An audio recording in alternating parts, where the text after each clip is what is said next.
to me, everything just looks like a lower high ultimately. For me to feel like, wow, there's a trend change, it's time to sit our asses down, really up the trading, I would have to see two things. I would have to see one, because if we're gonna mark out the highs, we should mark out the lows as well. As above, so below. We are looking for this low to hold, so we're looking for this to hold, followed by a higher high. So I would not mind it if we pulled back, printed that higher low, and then have a actual trend change. So that's what I would be looking for. So again, this is the caveat, right? We have to make this higher low.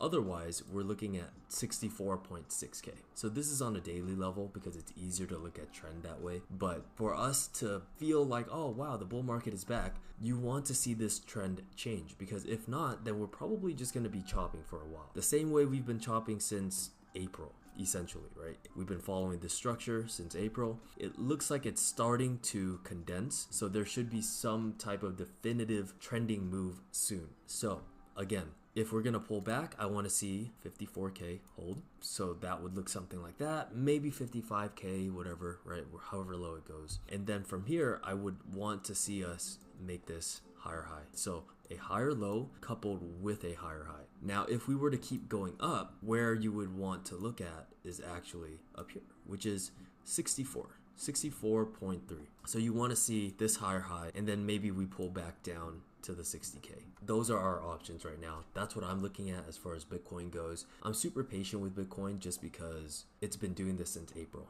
I'm not in a rush. You shouldn't be in a rush. Nobody should be in a rush. It's proven for weeks and months that it will give you opportunities to get in. You just have to pick the best opportunities for you. And for me, if I'm looking at this on the daily, given nothing changes, if I am to go long, I need to see this hold. Maybe I would take some bids here, and then I would add the rest up here. And vice versa, if it just doesn't go down, I would wait for a close above here. Maybe I'll buy a little bit, 40%, and then I'll place some bids right here. Right? So those are the levels that I would be looking for on Bitcoin.